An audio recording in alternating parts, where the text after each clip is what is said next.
Hey everybody, it's John King. It is Friday, the 27th of September, and I'm coming to you live from my basement.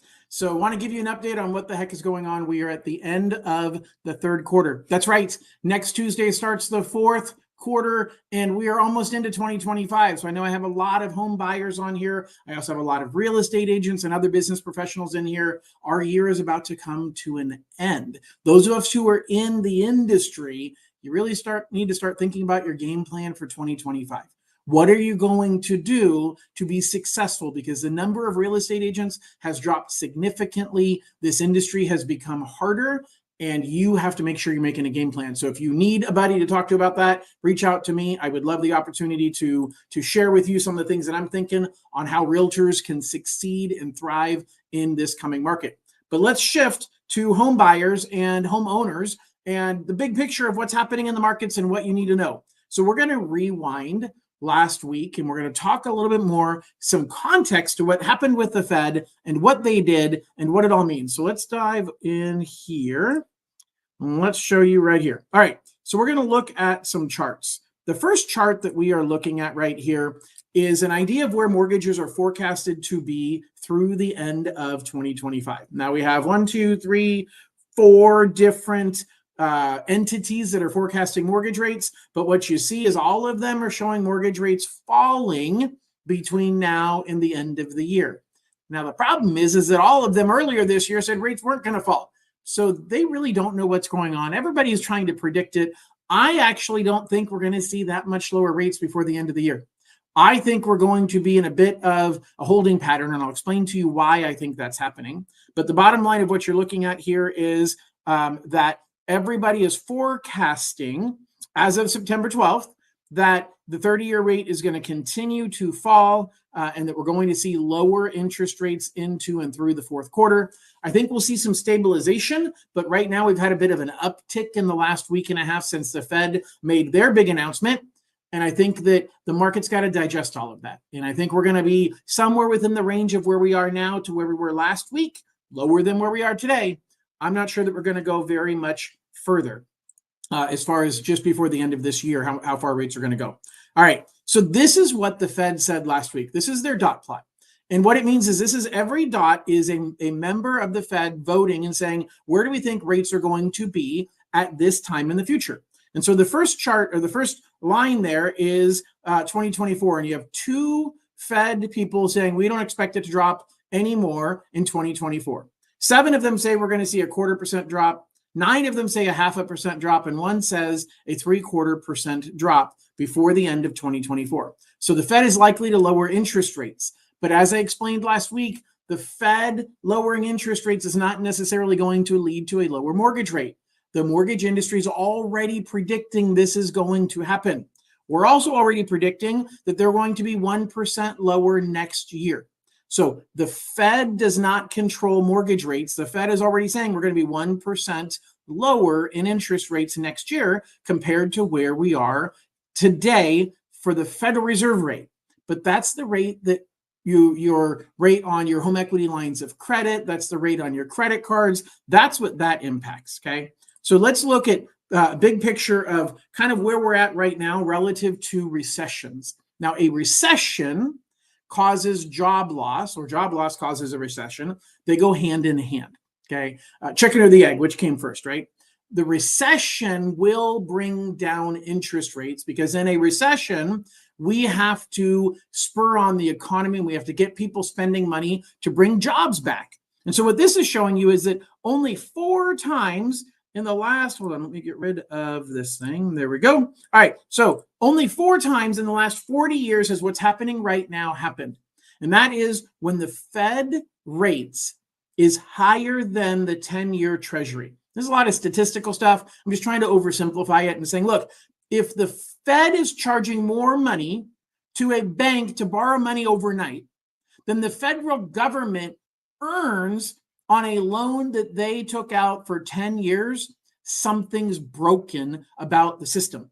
And these gray bars, the gray bars are recessions. Every time the Fed funds rate got above the 10-year Treasury, we led into a recession. All 3 times in the past that happened, And now we're exactly in that place right now. So statistically, that's another indicator that the economy is likely headed for a recession. Do not freak out, because recessions mean that maybe there's 4% of the people who want to work today that are unable to find a job. And a bad recession might be 12% of the people that want to work that don't have a job. That's 8% of the people today that are working that won't have a job. And it is horrible for that 8% of the people. But the other 92% of the people that are working today are still going to have a job when the recession happens, and the market is not going to crash. That's the most important thing I want you to understand when you're thinking about a recession. But interest rates fall during a recession. The Fed doesn't control interest rates for mortgages, but mortgage rates will fall during a recession. All right. Now, this is just another indicator of the unemployment rate leading into a recession, and basically saying that, look, every time that we've seen the unemployment rate kind of do this little gyration, we down at the bottom get low unemployment, unemployment spikes and we see a recession. So it's just another pattern of saying, hey, all the signs are pointing statistically like they're repeating history and that we're likely heading into a recession.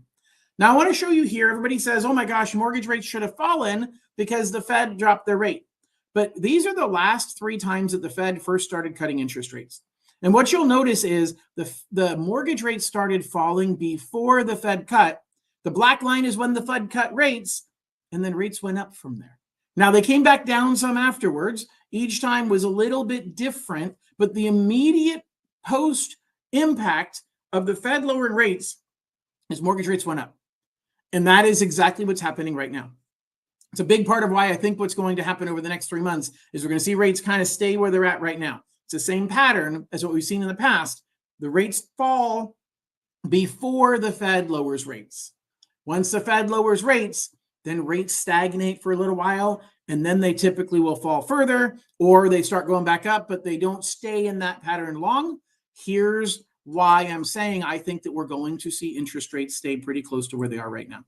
Here's one more proof the Fed doesn't control interest rates. Because what you're looking at in the pink line is you're looking at the rate the Fed does control. What you're looking at in the blue line is mortgage rates. You look at the biggest square right in the middle, and it says in the late 90s, between 97 and 99, the Fed did not change their rate at all, and yet mortgage rates fell significantly. Mortgage rates fell from, in this case, 8 to about 6.5%. A significant drop in mortgage rates, even though the Fed didn't lower their rate. Why? Because the Fed does not control mortgage rates. I know I keep saying the same thing over and over again, but I just want to show you here. Now, here's the last thing I want to show you, which is a big, big, good piece of news. And that is that home buyer housing payments are coming down. Interest rates are falling, but we're not seeing house prices go up yet. Now, that's good news. Let me get rid of this really quickly here. The good news is that we're seeing affordability come down. We're seeing house payments come down. That's great for people who want to make a move now. If you're in a position where you say, hey, John, I've been waiting until the right time to buy a house, I believe this is the right time. I believe that both buyers and sellers are scared right now. And Warren Buffett says, be courageous when others are scared. Be scared when others are courageous. This is the moment, because we're going to have about, in my opinion, 45 to 90 days of people still living in fear. Now, maybe the next 45 days is people living in fear. Then they know a little bit more about what's happening with the election. And then the 45 days after that is them living in holiday Yuletide joy and not worried about doing anything because they don't want to do it during the Christmas holidays. But after the first of the year, I expect things to take off. I expect people to start coming into the market and saying, hey, things are more affordable. I did just see that chart that John showed that we're housing affordability. It is cheaper for me to own a home right now. I just met with a client an hour and a half ago, and we were talking about doing an FHA loan at 5.6%. And I said, you know, a month and a half ago, that same loan was at 6.75. His payment would have been $250 a month more expensive a month and a half ago than it is today. And housing prices have not gone up. So he can get a lower interest rate with the same purchase price, and in some cases even get a better price on the home. I had a client just this week that had a house that was listed at a certain dollar amount, they offered $30,000 less than that. The seller countered with only 10,000 less. So they were off by 20 grand, and the buyer was ready to walk away and say, I'm not coming up by the 20 grand. And I said, hey, what's the harm in countering back to the seller at your original $30,000 price cut? They said, I don't understand. Why would I do that? And I said, because it puts the ball back in their court saying, I'm not budging. I want your house, but I'm not budging. This is strategic. They ended up deciding to offer $5,000 more than their original price. So the seller had come down 10. They had gone up 5. So they were still 15,000 apart, and the ball was in the seller's court. The seller accepted their offer. The seller accepted their offer. So they got a $25,000 discount off of what this house had been listed for. It had actually been in contract twice at that higher price, but it fell out of contract because of issues with the buyer. But the seller was getting tired of waiting. The seller, once sellers get their house in contract, they want it back in contract. They want to move on with their life. And this buyer took advantage of that opportunity because there aren't a lot of buyers out there right now. And they actually got a 5.25% interest rate. Just the timing of when they locked, it was phenomenal. This client got one of the best deals that I've seen in a couple of years. And those are the types of deals. Those are the types of opportunities that are out there, but they're only out there right now. Okay. Now, I'll tell you, interest rates have gone up. I've explained it, but I'll show you very quickly. We've seen interest rates move up. This is the 10-year Treasury. We dropped all the way down here, and right before the Fed announcement, we saw rates staying pretty good. Okay, so this was September 11th. This is September 16th. And then we've seen rates climbing back up over and over and over again. So we're seeing rates, they're not horrible. They're actually really good compared to 2 months ago, even good compared to a month and a half ago. They're just not good compared to 2 weeks ago. So be aware of that fact. Be aware of the fact that the market is going to undulate. And I think we're going to stay in that kind of pattern. All right, now let me go back here. I have a comment. Let's see here. All right, so Chase just asked a question that is exactly what I was going to cover and kind of wrap up with. And Chase said, hey, wasn't the first round of Dream for All vouchers supposed to expire yesterday? I haven't moved up the wait list at all. Yeah, Chase, I'm thinking the same thing. So I don't know what county you're in. I'd love for you to tell me what county you're in. I have a client right now who is number 1 on the wait list in Los Angeles County. And I was pretty sure he was going to get his voucher accepted today or get his voucher issued today. No movement. He went from number 5 to number 1 on Monday, but no movement today. Now, I've heard nothing from Cal Haffa. Okay, Chase is in the LA region as well. So that doesn't help me get a feel. If anybody's in any other region, please comment and tell me if you're on the wait list, if you moved down the wait list at all, and if so, by how much. Okay, here's the dynamic that changed.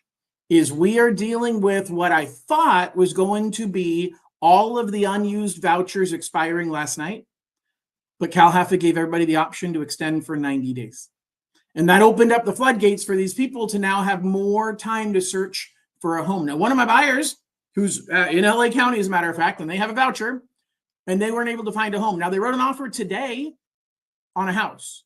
Had they not had the ability to extend, that buyer would have lost their voucher, and Chase, you'd be one step closer to getting yours. Now, it's good news for my buyer that got their voucher originally and got to keep it for another 90 days. It's bad news for you who are waiting behind the scenes, waiting on the wait list, wondering, gosh, is this ever going to happen? The agony is real. I get it. I completely get it. And Chase did say that, yeah, he's in the LA region. Janum says, how the Dream for All program works, we decide to buy a house that is built in 2021 and 2022. Well, as long as you have a voucher right now, you can buy a house that was built anytime. It doesn't matter. You can buy a new construction home that is being built and not going to be done for a few months. You can buy a house that was built 2 weeks ago or 3 years ago or 30 years ago. There's no impact to your ability to qualify for or utilize the Dream for All program as long as you're buying a current existing home. You can't or buy a completed home. As long as you're buying a completed home, you cannot buy land and build a home on it. Dream for All doesn't allow that. But as long as the home is existing, we don't care when it was built. So guys, I'm almost done. I'll say right now, if you have other questions, please post your questions right now. Otherwise, I am going to summarize, and I'm simply going to say, let's go here. All right, so if you have questions, post them. Otherwise, here's my summary for what's going to happen over the next quarter. Same thing is happening right now, which is volatility, uncertainty, and fear. And my client that got that deal and got that house for $25,000 below it was listed for, and was able to time it, luckily, it was all luck, to time it to buy it down and get a 5.25% interest rate. The stars aligned for them. We're going to see a lot of movement of the stars over the next 90 days, but I think the stars are going to look worse for you unless you're a homeowner looking to sell your home and buy another one. In which case, hey, if prices go up, the price of the house you're selling goes up and the price you're buying goes up. It's not that big of a deal. But otherwise, if you have the opportunity to do something, this fourth quarter is a great opportunity to do it. And I am interviewing for the ability to be your lender and help you make that happen. So if you have any questions about this or anything else, please reach out to me. Otherwise, I hope everybody has an absolutely wonderful weekend and we'll talk to you soon. Bye-bye.